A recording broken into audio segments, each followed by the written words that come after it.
Yo, balik lagi sama gue di channel Bernardin. Dan ya, pada kesempatan kali ini gue akan mengupdate untuk Bitcoin terlebih dahulu. Nah, next abis Bitcoin nanti gue baru akan update untuk Ethereum, BNB, kemudian Cardano, dan juga Matic gitu ya. Karena itu yang banyak di request sama teman-teman sekalian. Mungkin nanti gue bakalan gabungin aja untuk Ethereum dan BNB-nya jadi satu video. Kemudian untuk Cardano dan juga Matic jadi video terpisah gitu ya. Kalau ya, kalian setuju, kalian bisa tulis di kolom komentar bawah video ini. Oke. Jadi kemarin juga sudah saya update untuk si Bitcoin ya, perkembangan Bitcoin, analisa terakhir saya itu di kisaran 18 jam yang lalu. And then here we go. Lanjut aja untuk USDT dominance ya, balik lagi teman-teman ya, balik lagi saya mengingatkan buat teman-teman sekalian ya.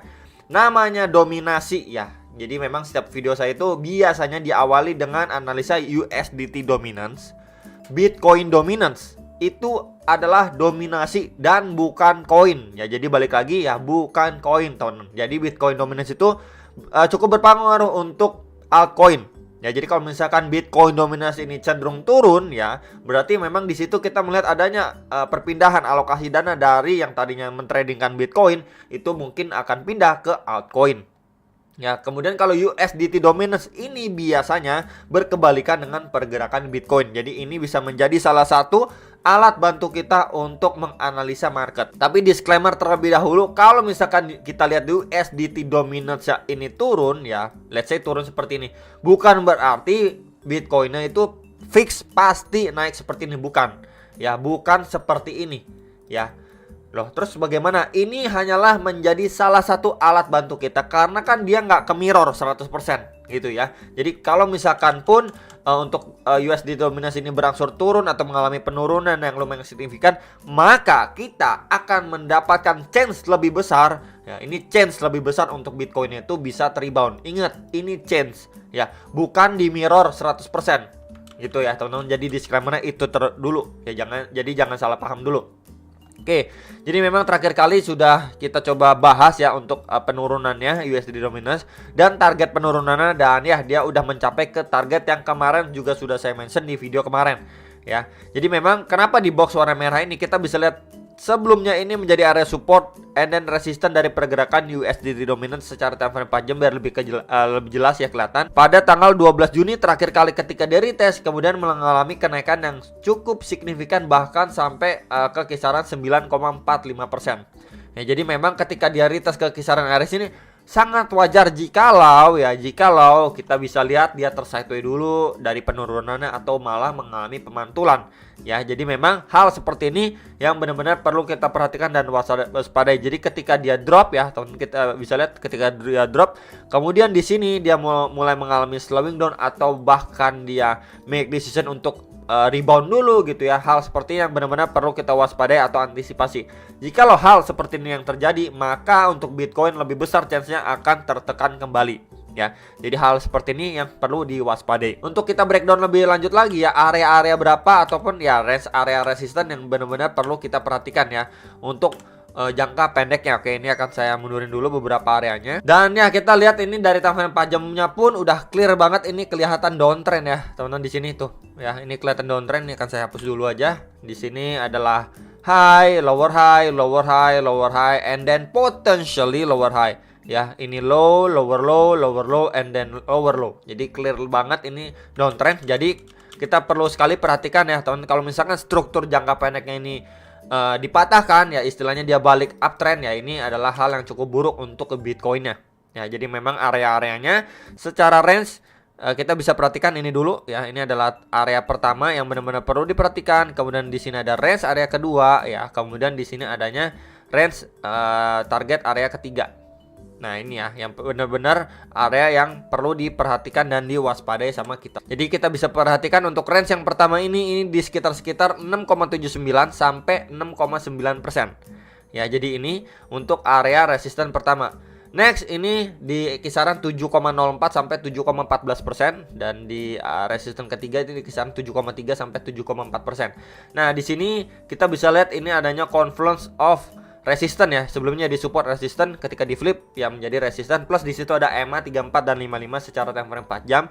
Jadi di sini adalah kita bisa bilang resisten yang cukup kuat. Nah, kemudian kalau misalkan kita ambil aja ya teman dari sini, kita coba ambil aja dari swing, kita menggunakan Fibo ya, dari swing high-nya dia. ke swing low terakhirnya dia, maka kita mendapati beberapa golden ratio ya. Tuh ya, beberapa golden ratio seperti retracement 0,3, 0,5 dan 0,6-nya, dan itu udah nggak jauh-jauh dengan beberapa range area yang tadi sudah saya sampaikan. Tapi tentu saja untuk jangka pendeknya area ini adalah area yang benar-benar perlu kita perhatikan. Jika lo area ini mampu di breakout, ya next target pasti di kisaran antara retracement 0,3 dengan 0,5 ini. Nih, di kisaran range area sini yang perlu sekali diperhatikan gitu ya, atau diwaspadai. Jadi kalau misalkan jangka pendeknya pun dia melanjutkan penguatannya, ya ini untuk Bitcoin chance-nya lebih besar untuk tertekan. Tapi kalau misalkan dari ketika dia udah mengalami pemantulan, di sini kita lihat adanya rejection nih. Di sini kita bisa lihat adanya mungkin rejection. Ini adanya opportunity untuk dia bisa melanjutkan penurunan kembali, at least testing lagi di lowest areanya atau di supportnya di sekitar 6,5%. Berarti jikalau next stepnya seperti ini, kita masih kemungkinan untuk melihat Bitcoin kembali terrebound ya. Jadi palingan itu dulu area-area range area untuk diperhatikan. Next ini untuk si Bitcoin dominance secara time frame 4 jam ya, kemarin ketika dia udah drop, dan ya kita ataupun saya sudah sampaikan untuk range area support kalau misalkan dia jebol kisaran 42,47%. Next itu di box warna hijau ini kemarin juga sudah saya mention sebelumnya menjadi area support itu di kisaran 42 sampai 42,3%, dan sekarang ini sedang di testing nih. Ya ini sedikit jebol lah teman-teman ya. Palingan area ini dulu untuk jangka pendeknya, dan time frame 4 jamnya pun sudah masuk extremely oversold. Jadi next target kalau misalkan area ini melanjutkan penurunannya, next ke kisaran 41,6% nih. Di kisaran sini yang sebelumnya ini menjadi support atau tahanan pada Bitcoin dominance. Jadi bisa diperhatikan terlebih dahulu ya, penurunan seperti ini yang cukup berefek lah untuk altcoin, yang makanya kemarin kita bisa lihat altcoinnya itu lumayan gitu mengalami kenaikannya. Ya palingan untuk jangka pendeknya perhatikan terlebih dahulu untuk dua area support, dan ya di bawahnya itu bisa diperhatikan ya di box warna merah dengan garis biru ini di sekitaran 41,3%. Ya jadi palingan itu dulu untuk Bitcoin dominance support ya gitu, yang nanyain kalau misalkan dia masih melanjutkan penurunan ya kita bisa perhatikan untuk beberapa area support bawah ini. Jadi kalau misalkan let's say dia mengalami pemantulan dari beberapa area support yang tadi sudah saya sampaikan, perlu diperhatikan dan diwaspadai ya. Kalau misalkan itu terjadi ya kurang bagus untuk altcoinnya.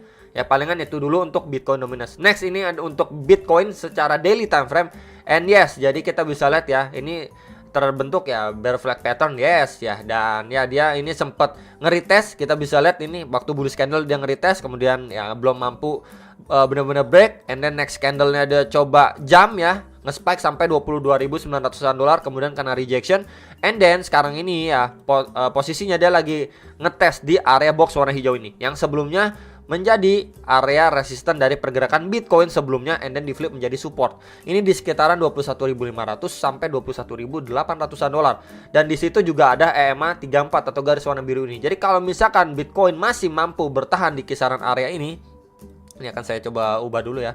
Di kisaran area sini yaitu lebih besar chance-nya untuk dia bisa melanjutkan penguatannya terlebih dahulu. Masih possible untuk Bitcoin. Tapi kalau misalkan area ini terbreakdown ya, yang menjadi next target di kisaran area bawah ini di sekitar 20.700 sampai 20.800 dolar. Jadi area situ bisa diperhatikan menjadi next area support atau tahanan untuk si Bitcoin jikalau area ini terbreakdown. Dan ya kita kalau misalkan lihat secara daily time frame pun RSI-nya sini sudah mampu break dari level 50. Jadi kalau misalkan dia sudah break seperti ini dan mampu maintain di atas level 50 secara RSI daily, yaitu bisa menjadi salah satu istilahnya petunjuk awal ya, atau sign awal untuk si Bitcoin itu masih bisa melanjutkan penguatannya kembali ya. Jadi palingan diperhatikan terlebih dahulu untuk beberapa area dan indikator tersebut.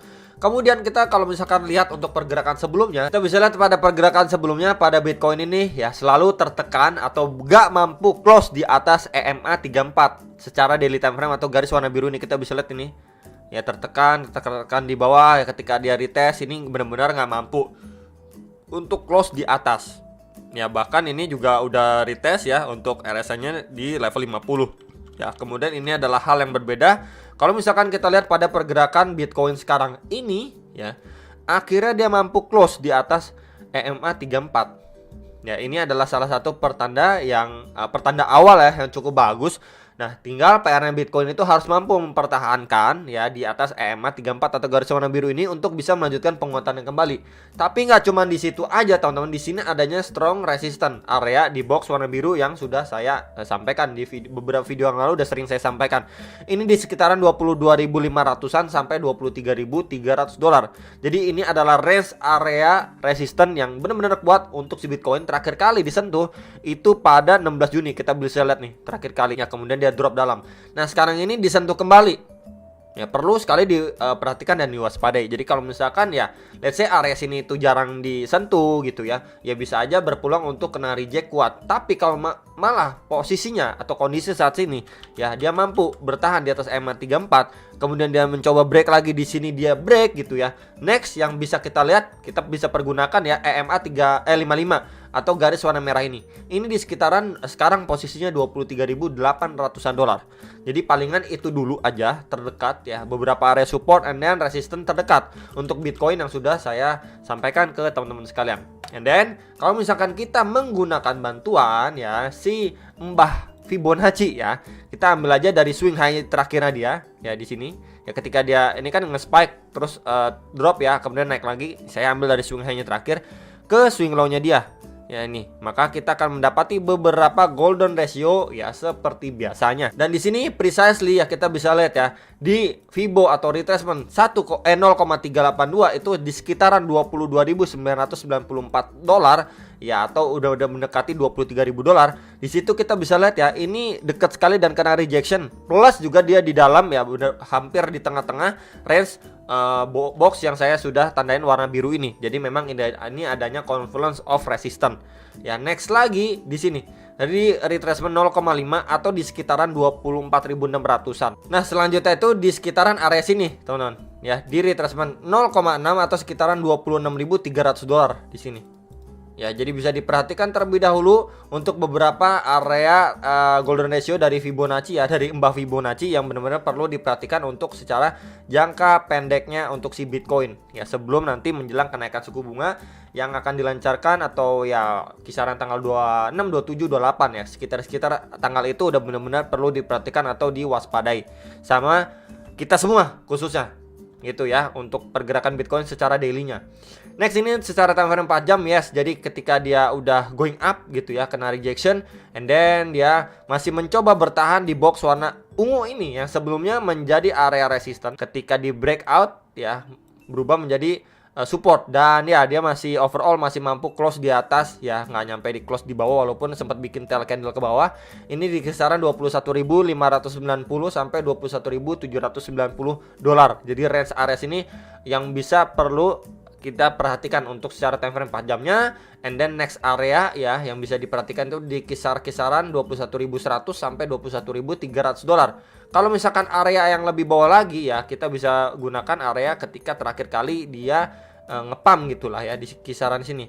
Ini di sekitar range area 20.700-an sampai 20.800-an dolar. Jadi palingan itu dulu aja support terdekat yang benar-benar perlu kita perhatikan. Jadi kalau misalkan let's say dia koreksi cuman di kisaran area sini, ya masih adanya kemungkinan untuk dia bisa melanjutkan penguatannya. Jadi kalau misalkan dia koreksinya lebih tinggi, berarti dia masih confirm create yang namanya higher low. Ya ini a low, higher low, and then potentially higher low atau di kisaran sini, itu malah lebih bagus lagi.